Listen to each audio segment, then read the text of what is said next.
Assalamualaikum warahmatullahi wabarakatuh. Nah, di sini akan dibahas penerapan kalkulus fungsi dan aljabar dalam biologi. Nah, di sini tuh ada 4 topik pembahasan, yaitu yang pertama pertumbuhan jasad renik, tumbuhan dan binatang, lalu perhitungan besaran-besaran yang terlibat dalam analisis pertumbuhan, asas-asas dalam analisis pertumbuhan tanaman, dan alometri serta analisis pertumbuhan. Yang pertama yaitu pertumbuhan jasad renik, tumbuhan dan binatang. Pertumbuhan jasad renik. Nah, sebenarnya jasad renik itu apa? Nah, jasad renik itu adalah makhluk hidup yang berukuran sangat kecil, sehingga dia itu tidak bisa dilihat dengan kasat mata. Nah, bisanya dilihat yaitu dengan bantuan mikroskop. Contohnya yaitu amoeba, virus, ragi, dan bakteri. Lalu, pertumbuhan mikroba itu ada 5 fase, yaitu fase adaptasi, fase pertumbuhan awal, fase logaritmik atau fase eksponensial, fase stasioner, dan fase kematian.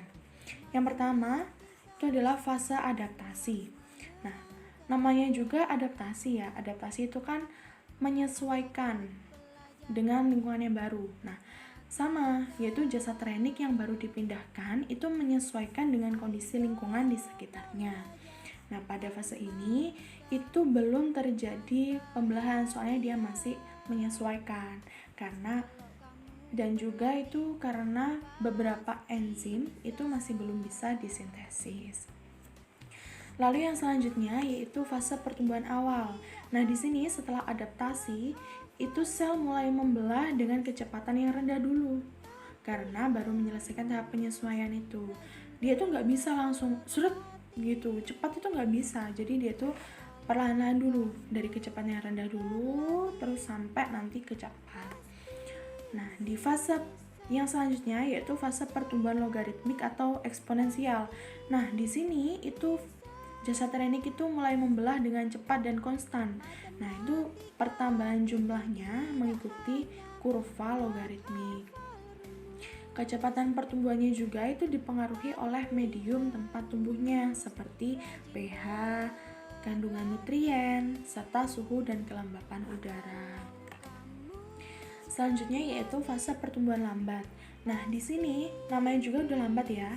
Berarti pertumbuhannya itu diperlambat. Nah, diperlambat ini dipengaruhi oleh beberapa sebab, yaitu zat nutrisi dalam medium sudah sangat berkurang dan juga adanya hasil-hasil metabolisme yang mungkin beracun atau dapat menghambat pertumbuhan jasad renik. Lalu, fase yang selanjutnya itu ada pada fase pertumbuhan tetap atau statis. Nah, di mana jumlah populasi selnya itu tetap. Jumlah sel yang tumbuh itu sama dengan jumlah sel yang mati. Nah, di sini selnya itu tetap membelah meskipun zat nutrisinya itu sudah habis gitu. Dan dia itu mempunyai komposisi yang berbeda dengan sel yang tumbuh pada fase logaritmik. Nah, ini fase yang terakhir yaitu fase menuju kematian dan fase kematian.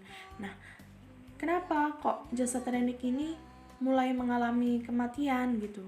Nah, itu dipengaruhi oleh beberapa sebab, yaitu nutrien di dalam medium itu sudah habis dan energi cadangan di dalam sel itu sudah habis. Nah, tadi yang di fase tetap itu kan zat nutrien itu kan sudah habis, tapi dia masih bisa membelah. Nah, pada fase kematian ini dia itu sudah habis sehingga dia mati gitu. Selanjutnya yaitu pertumbuhan pada tumbuhan. Pertumbuhan adalah pertambahan jumlah sel pada suatu organisme yang bersifat irreversibel atau tidak dapat kembali ke keadaan semula. Pada proses pertumbuhan ini biasanya diikuti dengan pertambahan berat tumbuhan. Pertumbuhan dan perkembangan tumbuhan diawali dengan pertumbuhan bakal biji dan bakal buah. Lalu berikutnya yaitu perkecambahan. Selanjutnya tumbuhan akan terus tumbuh sampai menjadi tumbuhan dewasa yang dapat menghasilkan biji kembali. Perkembangan bakal biji dan bakal buah. Pada tahap pertama yaitu pada perkembangan bakal biji. Bakal biji akan tumbuh dan berkembang menjadi biji. Di dalam bakal biji sendiri terdapat zigot dan endosperm. Lalu zigot akan tumbuh dan berkembang menjadi embrio. Selanjutnya, embrio tumbuh dan berkembang diawali dengan pembelahan zigot secara mitosis. Selanjutnya, embrio berkembang membentuk ujung batang dan ujung akar. Pada tahap selanjutnya, bakal biji akan berkembang menjadi biji dan juga bakal buah akan berkembang menjadi buah. Buah akan berkembang setelah terjadinya penyerbukan. Penyerbukan inilah yang merangsang perubahan hormon yang menyebabkan bakal buah berkembang. Ketika bakal buah berkembang, maka bagian-bagian bunga yang lain akan gugur. Perkecambahan. Jika berada di kondisi lingkungan yang sesuai, maka biji akan mengalami perkembangan. Namun ada beberapa biji yang berada dalam masa dormansi, yang artinya biji tersebut tidak tumbuh dan berkembang. Setelah masa dormansi pada biji usai, maka dimulailah perkecambahan. Perkecambahan berdasarkan letaknya. Jadi berdasarkan letaknya itu ada dua. Yang pertama epigeal dan yang kedua hipogeal. Perkecambahan epigeal yaitu tipe perkecambahan yang ditandai dengan terangkatnya kotiledon ke atas permukaan tanah. Sedangkan yang hipogeal tipe perkecambahan yang ditandai dengan tidak terangkatnya kotiledon ke atas permukaan tanah. Pengelompokan pertumbuhan-tumbuhan. Pertumbuhan pada tumbuhan dapat dikelompokkan menjadi dua, yaitu pertumbuhan primer dan pertumbuhan sekunder. Pertumbuhan primer adalah pertumbuhan dari hasil pembelahan sel-sel pada jaringan meristem primer, sedangkan pertumbuhan sekunder adalah hasil aktivitas jaringan meristem sekunder berupa kambium dan kambium gabus. Pertumbuhan pada hewan. Pertumbuhan pada hewan ada dua, yaitu yang pertama tahap embrio dan yang kedua tahap pasca embrio. Pada tahap embrio terdiri dari fase morula, blastula, gastrula, diferensiasi, dan organogenesis. Sedangkan pada tahap pasca embrio ada dua, yaitu regenerasi dan metamorfosis. Yang pertama yaitu fase embrio. Pada masa fase morula. Pada masa ini, zigot mengalami pembelahan berkali-kali. Pembelahan sel dimulai dari 1 menjadi 2, 2 menjadi 4, dan seterusnya secara bertahap. Yang selanjutnya yaitu blastula. Pada fase blastula terjadi pembagian sitoplasma ke dalam dua kutub yang dibentuk pada fase morula. Konsentrasi sitoplasma pada kedua kutub berbeda, menentukan arah pertumbuhan dan perkembangan hewan selanjutnya. Fase gastrula. Pada fase ini, embrio pada mengalami proses diferensiasi dengan mulai menghilangkan blastosol. Sel-sel yang berada di kutub fungsional akan mengalami dengan cepat membelah. Sel-sel di kutub vegetatif membentuk lekukan ke arah dalam atau yang disebut dengan inavigasi. Inavigasi tersebut membentuk dua formasi, yaitu lapisan luar yang disebut ektoderm dan lapisan dalam yang disebut endoderm. Diferensiasi dan organogenesis. Di fase ini, struktur dan fungsi sel menjadi jaringan yang spesifik. Proses ini dikendalikan oleh faktor hereditas atau gen. Dalam proses diferensiasi dan organogenesis ini, bagian yang berdekatan saling mempengaruhi. Contohnya yaitu pada bagian mesoderm akan mempengaruhi ektoderm dalam diferensiasi untuk perkembangan alat gerak.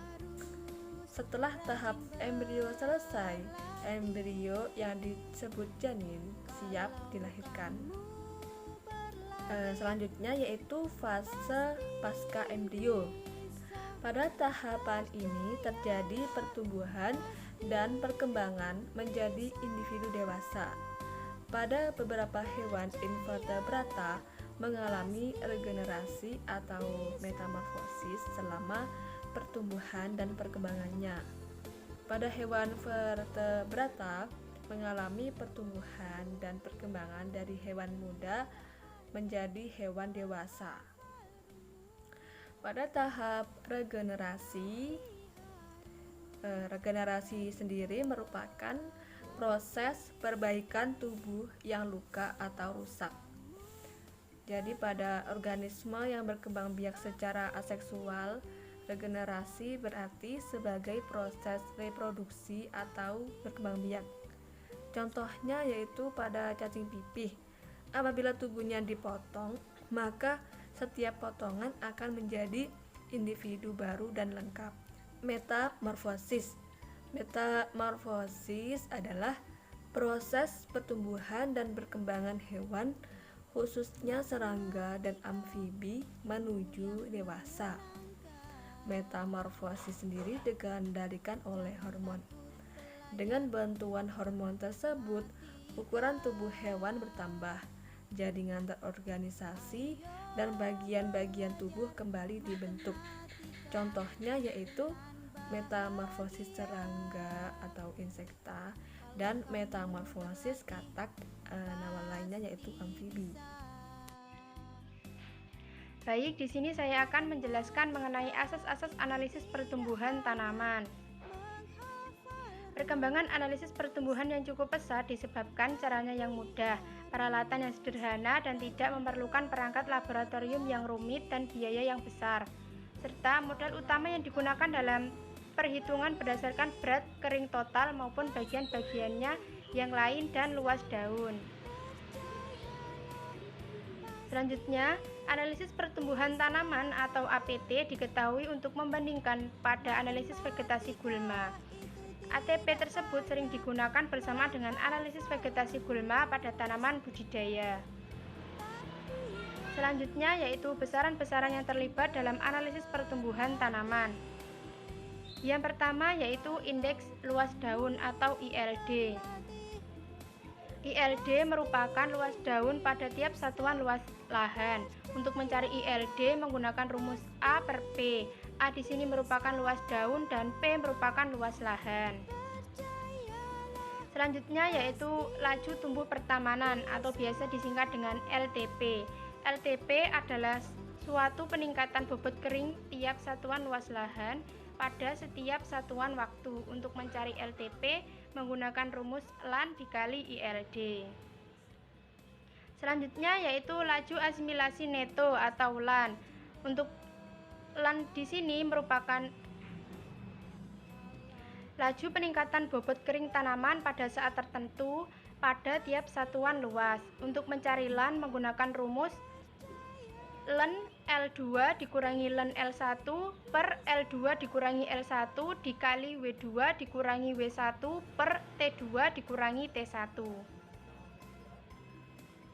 Selanjutnya yaitu nisbah luas daun. Nisbah luas daun atau NLD merupakan perbandingan luas daun terhadap bobot kering tanaman yang ada. Untuk mencari NLD menggunakan rumus L per W. L di sini merupakan luas daun dan W merupakan bobot kering tanaman yang ada. Selanjutnya yaitu laju tumbuh relatif atau biasa disingkat dengan LTR. Merupakan laju peningkatan bobot kering tanaman pada tiap satuan bobot kering. Untuk mencari LTR menggunakan rumus LAN dikali NLD. Selanjutnya yaitu mengenai alometri.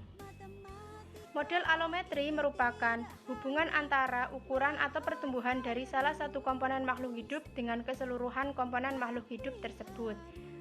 Model alometri digunakan untuk menggambarkan perubahan dalam bentuk secara sistematis, serta untuk menunjukkan adanya proporsi laju pertumbuhan relatif dari komponen-komponen yang berbeda dari suatu individu. Model alometri dinyatakan dalam bentuk fungsi logaritma atau pangkat. Dengan menggunakan model alometri, biomasa dari suatu pohon dapat diduga dengan adanya